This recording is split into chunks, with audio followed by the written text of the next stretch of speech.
പാമ്പ് കടിച്ചുള്ള മരണങ്ങൾ ഇപ്പോൾ അനേകം കേട്ടുവരുന്നുണ്ട് അല്ലേ? ചൂടുകാലമായതുകൊണ്ട് തന്നെ വിഷജന്തുക്കളുടെ സാന്നിധ്യം വളരെ കൂടുതലായി വരുന്നു. നബിതങ്ങളുടെ കാലത്ത് ഇങ്ങനെ ഒരു സംഭവം ഉണ്ടായിരുന്നു.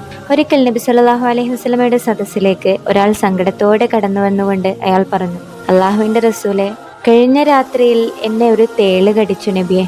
ആ വേദന കാരണം എനിക്ക് ഒരു നിമിഷം പോലും ഉറങ്ങാൻ കഴിഞ്ഞില്ല. വേദന കൊണ്ട് പിളയുന്ന ആ മനുഷ്യനെ നോക്കി റസൂൽ സല്ലല്ലാഹു അലൈഹി വസല്ലമ പറഞ്ഞു, സഹോദര, വൈകുന്നേരമായപ്പോൾ നീ ഈ ഒരു പ്രാർത്ഥന ചൊല്ലിയിരുന്നെങ്കിൽ ആ തേൾ നിന്നെ ഉപദ്രവിക്കില്ലായിരുന്നു.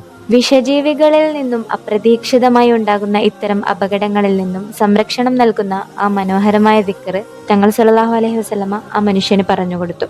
അഊദു ബികലിമാത്തില്ലാഹി തമ്മാത്തി മിൻ ശർരി മാ ഖലഖ്. നമ്മുടെ വീടുകളിലും പരിസരങ്ങളിലും പാമ്പിന്റെയോ തേളിന്റെയോ ശല്യങ്ങൾ കൂടുമ്പോൾ, പ്രത്യേകിച്ച് വൈകുന്നേരങ്ങളിൽ ഈ ദിക്ർ 3 തവണ ചൊല്ലാൻ നാം മറക്കരുത്. ഇതിനേക്കാൾ ഉപരി ഹദ്ദാദ് റാത്തീബ് പതിവാക്കുന്നത് ജീവിതത്തിൽ ഒരുപാട് നേട്ടങ്ങൾ ഉണ്ടാക്കാൻ സാധിക്കുന്നു. ഹദ്ദാദ് റാത്തീബ് ഒരു അത്ഭുത മന്ത്രമാണ്.